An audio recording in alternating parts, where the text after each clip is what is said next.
were you ever tempted to go back again? Into the ocean? Yeah. And complete it. Well, and like you said at the beginning, I'm a family guy, and so I'm now in the spot where I have, a 2.5-year-old. My wife's pregnant, so it's not like I was going to go back out right away. And in fact, when we were searching for the boat and looking for it, I ended up going back sooner just to be with my wife and kid. And after that, it was get back on the workhorse and generate income to pay the mortgage and to finance the minivan. So my thought was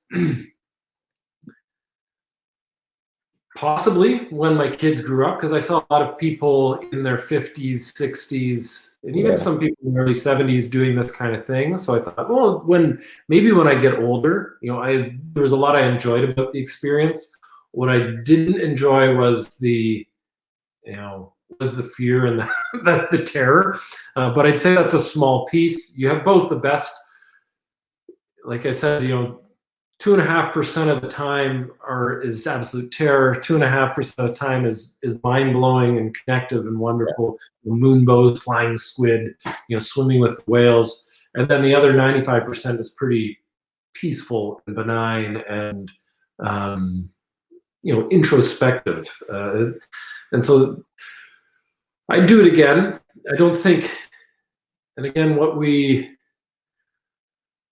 I don't think I'd do it for the challenge. Probably what would motivate me most would be for the connection, for the for the actualization, for the peace, I suppose. And I think that's and what I realized going out there, some people would think, some people are thrill seekers, but I don't feel like I am a thrill seeker. I'm more of a seeker of peace. And what I realized that the fear and the anxiety and the crashing waves and the capsizes, all of that is a bit of a tax that you have to pay to experience the extreme peace that you have in the wild. So I don't.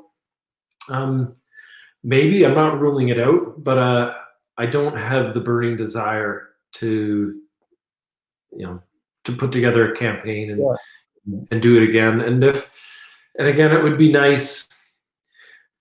And again, because the way I did it was to have a high level of sponsorship and to drive it. There was a lot of communication and publicity that was associated and necessary to make that a go. If I were to do it again, it would be great to have the means just to do it on my own terms and have it for me. And that would be that's probably more of the route that I would take.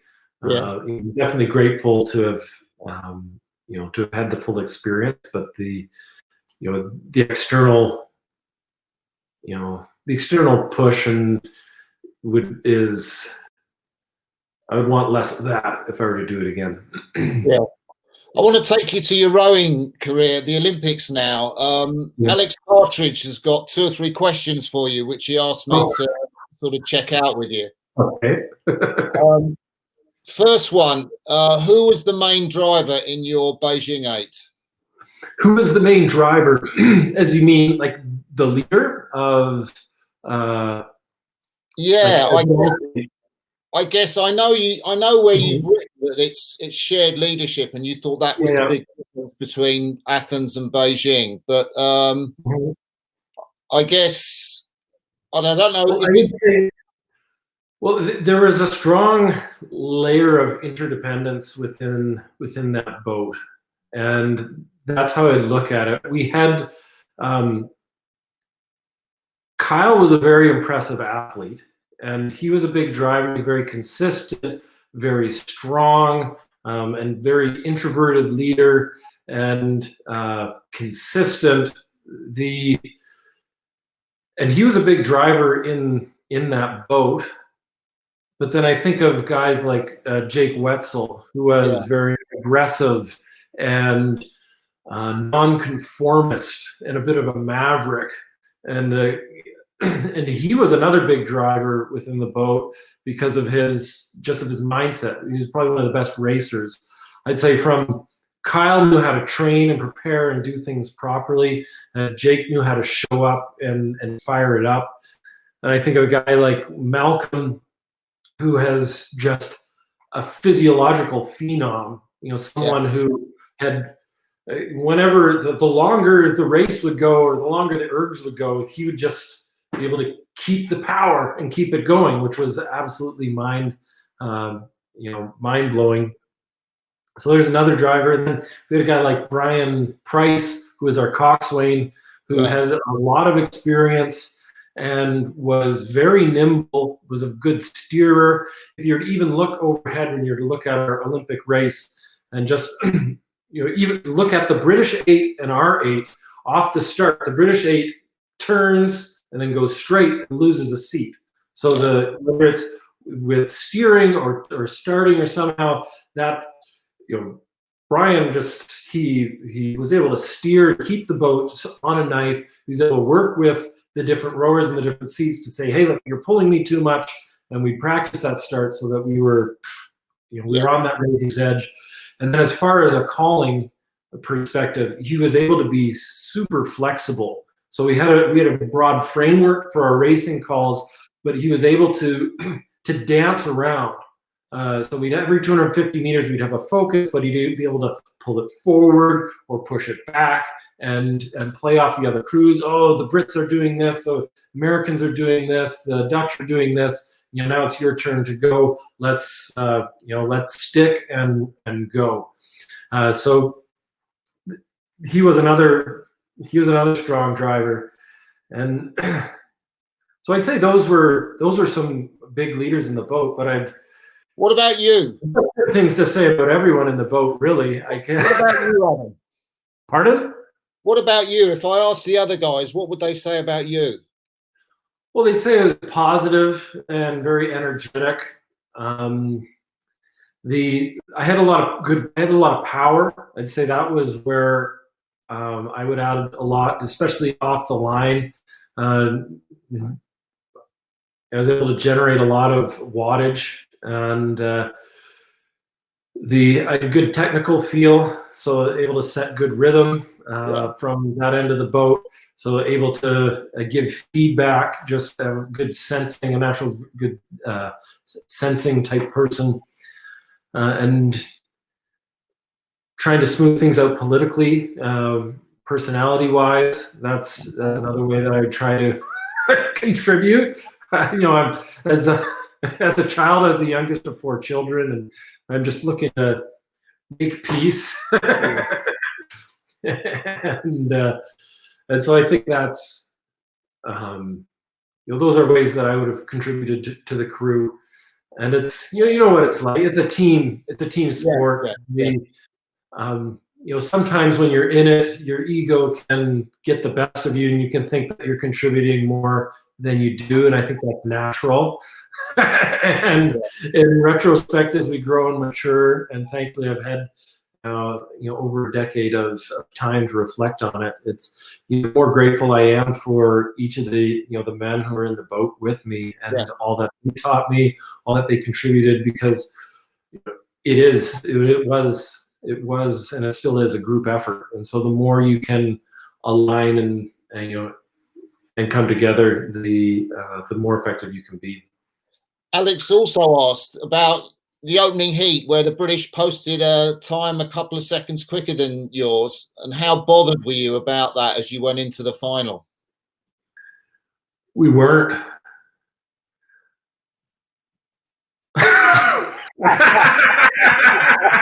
I think that's the answer.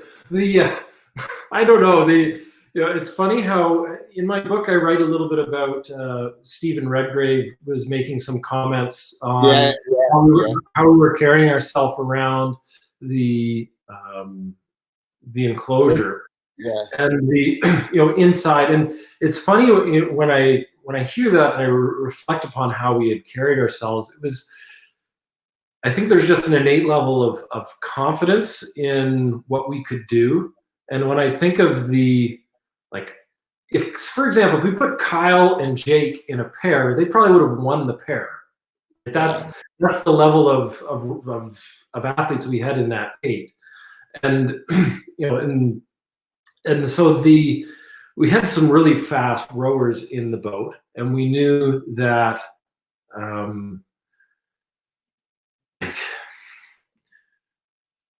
we were the fastest 8 that Canada had ever seen. We were and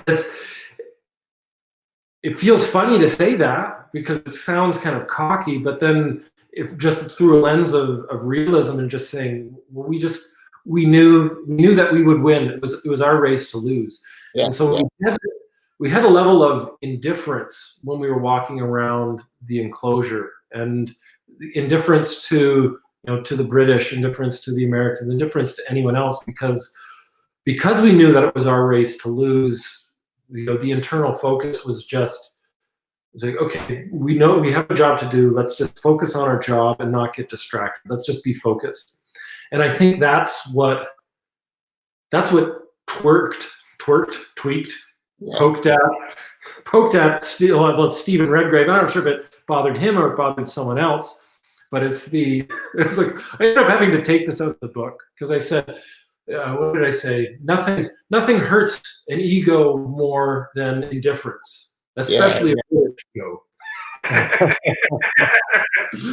had to take out the British part, but I still believe that, because if you're going in, and I think the British, they were very strong, very well trained, a very able, a very good crew, and they had expectations to win and to perform very well at that Olympic Games. And if you're coming in to attack someone in something, and the response is indifference, if it's Schmidt, which was just like, oh, there's a little dog barking at me. Okay, and you walk on. It makes the dog even more angry. And so I think that might have been. It wasn't anything that we did pre-planned. I would say there's nothing premeditated about it. It was nothing that was calculated. We didn't have a sit down and have a conversation. This is how we need to carry ourselves in the enclosure to create an aura of strength and to play mind games with our opponents. It was nothing like that. It was a mindset that was internally focused, and we were in the enclosure and saying, how do I carry my oars down to the dock? What's the most effective way to do that? Who's going to do that? Where am I going to do my pre-warm-up erg? How am I going to test my warm-up? Where's the boat? And how's Jake doing? Is he going crazy? Is he bothering other people? Or how's Kevin? Is he okay? Is he listening to his music and doing his thing? Where's Kyle? It was more, we were focused on our task and one another and what we had to do. And there was really a low acknowledgement of our competition at those games.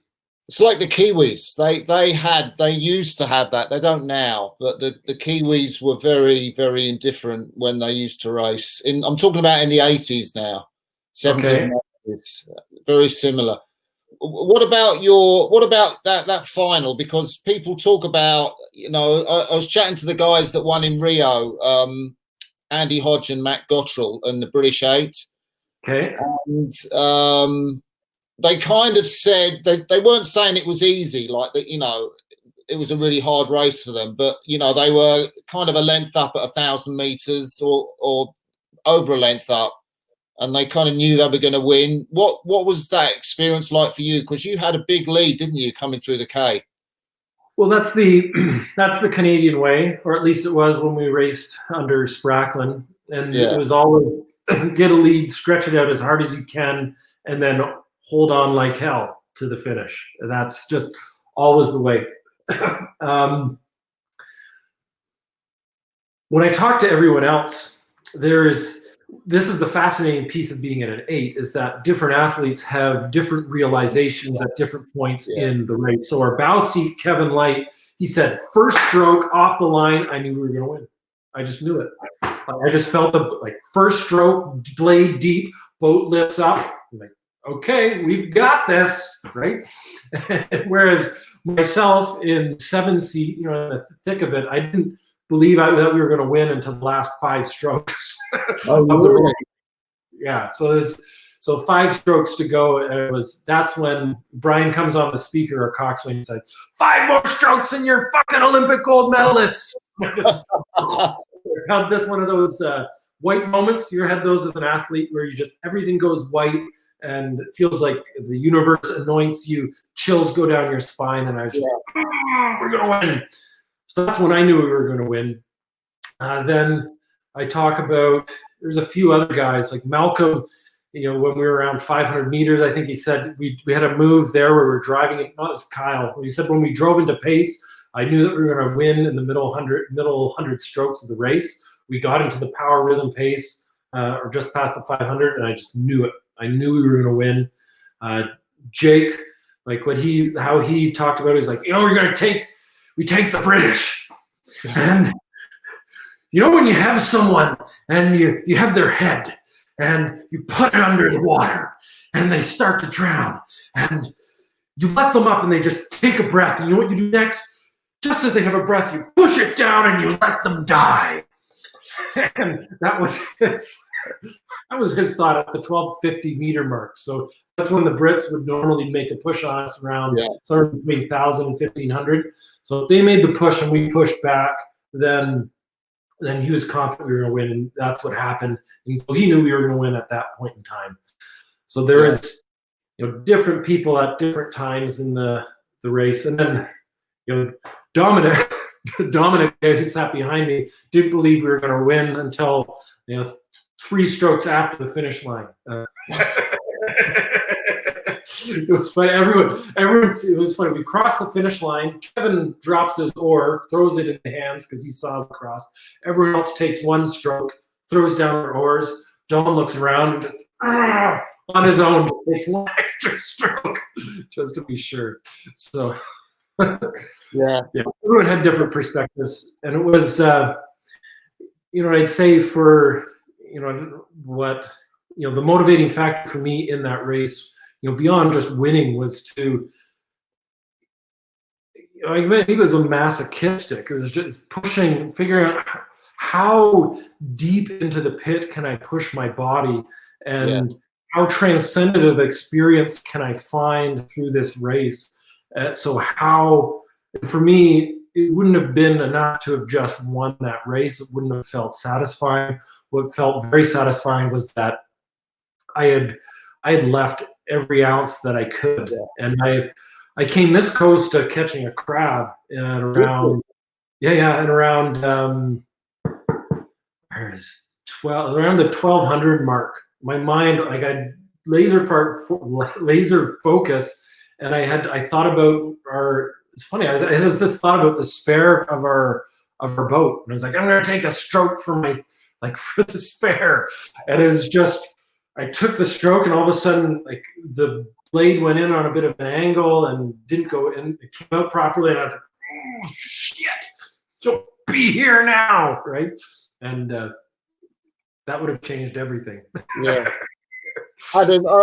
I want to take you a bit to an amazing race I saw in the Athens Olympics, which was the opening heat with you and the Americans. How much did you were so close, the 2 crews. The Americans just won that, but how much psychological damage did the result of that race do to you and the crew? Because I still try and work out how come you didn't medal in that Olympics at least, or you weren't closer to the Americans. Well, I think it did some psychological damage. There were, reflecting upon that race, we had, our stroke seat was having a lot of psychological issues the year before that race. So it's, hindsight 2020, he was having motivation issues just because of the workload. Oh, we've won 2 world championships. Why is the Olympics any different? Want to move on with my life. I don't feel like I'm achieving what I want to achieve. So that sort of thing.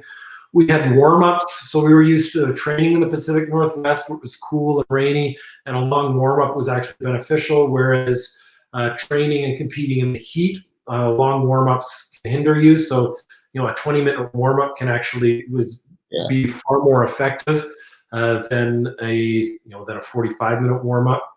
So that was another learning. We in our